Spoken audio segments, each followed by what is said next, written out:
ನಮಸ್ಕಾರ ಗುರು. ನಮಸ್ಕಾರ. ಈ ಮುಂಚೆ ನಿಮ್ಗೆ ಏನೆಲ್ಲ ಸಮಸ್ಯೆಗಳಾಗಿದ್ದರೆ ಆನಂತರ ಮತ್ತೆ ಅದೇನೋ ಸ್ಟ್ರೋಕ್ಸ್ ಆಗಿತ್ತು ಅಂದ್ರಲ್ಲ, ನಿಮ್ಗೆ ಎಷ್ಟು ಟೈಮ್ ಸ್ಟ್ರೋಕ್ಸ್ ಆಗಿತ್ತು? ನಮಗ ಒಂದು 3 ಸಲ ಆಗಿತ್ತು. ಹಾಂ ರೀ. 3 ಸಲ ಆಗಿತ್ತು. 3 ಸಲ ಆಗಂದ್ರೆ ಬೆಳಗಾವಿ ಕೇರಿ ತನಕ ಹೋಗಿದ್ದೀವಿ, ಒಂದು ನಾಗರಮುನ್ನೋಳಿ ತನಕ ಹೋಗಿದ್ದೀವಿ, ಮತ್ತೆ ಎಲ್ಲ ಭಾಳ ಮಂದಿ ಡಾಕ್ಟರ್ ವ್ಯವಸ್ಥೆ ಮಾಡಿದ್ವಿ. ಅದ್ರ ಬಗ್ಗೆ ಅಷ್ಟು ಪೂರ್ತಿಯಾಗಿ ಕೈ ಬಿಟ್ಟಿತ್ತು. ಮತ್ತು 3 ವರ್ಷಕ್ಕೆ 4 ವರ್ಷಕ್ಕೆ ಬರಾಕೈತೆ. ಹಾಂ ರೀ. ಗುರುಗಳು, ಮತ್ತೆ ನೀವು ಹಾಸ್ಪಿಟಲ್ ತೋರಿಸಿದ್ರ ಅದೇನ ನಿಮ್ಗೇನ ಅಷ್ಟು ಬಾರ ಏನ್ ರಿಸಲ್ಟ್ ಕಂಡು ಬರ್ಲಿಲ್ಲ? ರಿಸಲ್ಟ್ ಅಂತಂದ್ರೆ ಅದು ಒಂದು CT ಸ್ಕ್ಯಾನ್ ಮಾಡಿಸಿದ್ರು. ಹಾಂ ರೀ.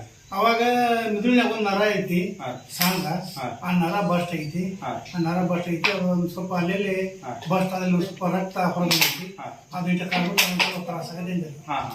ಮತ್ತೆ ಅಲ್ಲೆಲ್ಲ ಹಾಸ್ಪಿಟಲ್ ತೋರಿಸಿದ್ರು ನಿಮ್ ಹೆಲ್ತ್ ಏನ ಅಷ್ಟೇನ ಸರಿ ಅನ್ಸಿಲ್ಲ? ಸರಿ ಅನ್ಸಿದ್ದಿಲ್ಲ. ಸರಿ ಅನ್ಸಿದ್ದಿಲ್ಲ.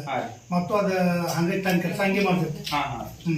ಮತ್ತೆ ಈಗ ನೀವು ನಿಮ್ ಹೆಲ್ತ್ ಈಗ ಹೆಂಗೈತ್ರಿ? ಯಾವಾಗ ನೀವು ಬಂದ್ ಭೇಟಿ ಆದ್ರಿ, ಭೇಟಿ ಆದ ತಕ್ಷಣದಾಗ ನಿಮಗ ದುಡ್ಡು ತುಂಬಿ ನೀವು ಹೇಳಿದ ತಕ್ಷಣ ನಾವು ತರಿಸ್ಕೊಂಡ್ವಲ್ಲ, ನನಗಾಗಿದ್ದ ಏನೈತಾರ ಚಟಕನಿ ಹೇಳುದು, ಕುಂಡುದು, ನಿಲ್ಲುದು, ಅಡ್ಡಾಡುದು ಬಹಳ ಈಜಿ ಆಗಿಬಿಡ್ರಿ. ಗುರುವಾರ ನೀವು ದುಡ್ಡು ಕೊಟ್ರಲ್ಲ, ನಾವು ನಿಮ್ಗೆ ಏನೇನ್ ತಂದು ಕೊಟ್ಟಿದ್ದೀವಿ? ಹಾಸ್ಪಿಟಲ್ ಒಂದು ಬೆಡ್ ಕೊಟ್ರಿ, ಕೈದೊಂದು ಬ್ಯಾಟ್ ಕೊಟ್ರಿ, ಇವೆಲ್ಲ ಕೈದು ಹೊಡಿತಿದ್ವು, ಇವೆಲ್ಲ ಆರಾಮಾಗಿ ಬಿಟ್ಟವು. ಇದೊಂದು ವಾಟರ್ ಪ್ಯಾಡ್ ಕೊಟ್ಟಿರಿ.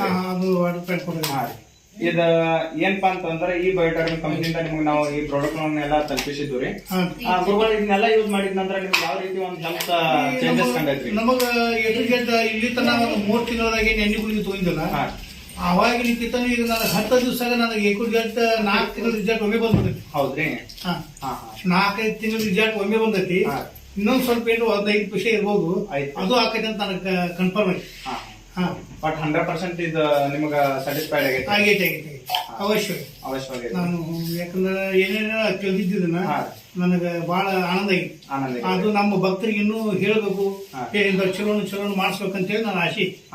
ಇನ್ನು ಮಾಡಿಸ್ತೇನೆ. ಒಟ್ಟು ಗುರುಗಳು ಇದನ್ನ ಬೇರೆ ಜನರಿಗೆ ತಲುಪಿಸೋದ್ರಿಂದ ಬಹಳ ಅವರಿಗೆ ಆರೋಗ್ಯಕರವಾದ ಒಂದು ಸುದ್ದಿ ಕೊಟ್ಟಂಗ ಆಗತ್ತೆ. ಅಡ್ಡಿ ಇಲ್ಲ, ಅವಶ್ಯ ಮಾಡ್ಬೋದು. ಬಾಳ ಮಂದಿ ಕೈ ಕಾಲು ಹಿಡಿದು ಹಿಂಗೆಲ್ಲ ಬಾಳ ಮಂದಿನೆಲ್ಲ ಹಿಡಿದಾರ, ಹೇಳಕ್ ಬರಕ್ ಕುಂಡಾಕ್ ಬರಕ್ ನಿಂತಾರ, ಹಿಂಗೆಲ್ಲ ತ್ರಾಸಗಳಾಗ್ಯಾವ. ಅವನ್ನೆಲ್ಲ ನಮ್ಮ ಭಕ್ತರಿಗೆ ಹೇಳಿದ್ ಮಾಡಿಸೋಟ್ ನಮಗ್ ಪ್ರೇಮ ಆಗ್ಬಿಟ್ಟಿದ್ದಾರೆ. ಗುರುಗಳು, ಇದು ಯಾವ ತಾಲೂಕ್ರಿ ಮತ್ತೆ ಯಾವ ಡಿಸ್ಟ್ರಿಕ್ಟ್? ಬೆಳಗಾವಿ ಜಿಲ್ಲೆ ಗೋಕಾಕ್ ತಾಲೂಕು ತಪ್ಸಿ ಗ್ರಾಮ, ರೇವಣಸಿದ್ದೇಶ್ವರ ಮಠ. ನನ್ನ ಹೆಸರು ಸುರೇಶ್ ಮಹಾರಾಜ್ ಅಂತ. 35 ವರ್ಷ ನಾನು ಸಾಂಗ್ಲಿ ಜಿಲ್ಲಾ, ಜತ್ ತಾಲೂಕ್, ಇಂಡಿ ತಾಲೂಕ್, ಸಿಂದಗಿ ತಾಲೂಕ್, ಗುಲ್ಬರ್ಗ ಜಿಲ್ಲಾ, ಅಫಜಲ್ಪುರ್ ತಾಲೂಕ್, ಯಾದಗಿರಿ ಜಿಲ್ಲಾ, ಶಿರ್ಪುರ್ ತಾಲೂಕ್ ಹಿಡ್ಕೊಂಡ ಹಾಡ್ಕಿ ಮಾಡಿ ಕುಂತ್ ಜೈದ್ಯದ ಒದರಾಡಿ ಆ ನರ್ವಡ್ ವೀಕ್ ಆಗಿಬಿಟ್ಟಿದ್ದು. ಸುರೇಶ್ ದುಕಾನಿ ಅವ್ರ ಕಡೆ ಹೋದ್ರು ಕೂಡ ನೆಟ್ವರ್ಕ್ ಆಗಿರ್ಲಿಲ್ಲ. ಅಲ್ಲಿ ಹೋಗ್ಬೇಡ. ದುಕಾನಿ ಅಂದ್ರೆ ಅವ್ದು ಏನ್ರಿ ಗುರುಗಳು? ಹುಬ್ಳಿ ಹಾಸ್ಪಿಟಲ್. ಅಲ್ಲಿ ಆದ್ರೆ ನಿಮ್ ಪ್ರಾಬ್ಲಮ್ಸ್ ಕ್ಲಿಯರ್ ಆಗಿರ್ಕಿಲ್ಲ. ನೀವ್ ಆ ದಂಧೆ ಬಿಡ್ಬೇಕಂದ್ರ ಹಾಡ್ಕಿ ಬಿಡ್ಬೇಕು, ಬಾಸು ಬಿಡ್ಬೇಕು, ಇದೆಲ್ಲ ಬಿಡ್ಬೇಕ್ರಿ. ಅಂದ್ರ ನಾನ್ ನೋಡಕ್ಕೆ ಹರ್ಕತ್ತಿಲ್ಲ.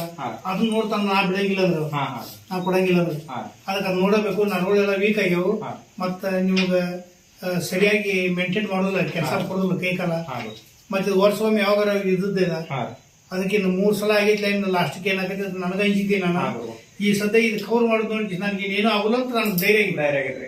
ನೀವು ಹಾಡ್ತಾನ ಭರವಸೆ ಬಂದೈತ್ರಿ? ನಾ ಹಾಡ್ತೀನಿ, ಇನ್ ತಿಂಗಳದಾಗ ಹಾಡ್ತೇನೆ. ಇನ್ ತಿಂಗಳದಾಗ ದಿಮಿನ ಮುಂದ್ಕೊಂತ ದೇವರ ಕಾಲ ದೊಡ್ಡ ಪದ ಹಾಡ್ತೇನೆ. ಬಟ್ ನೀವು 100% ಸ್ಯಾಟಿಸ್ಫೈಡ್? ಓಕೆ ಆಗಿ ಅವಶ್ಯವಾಗಿ. ನಮಸ್ಕಾರ. ನಮಸ್ಕಾರ.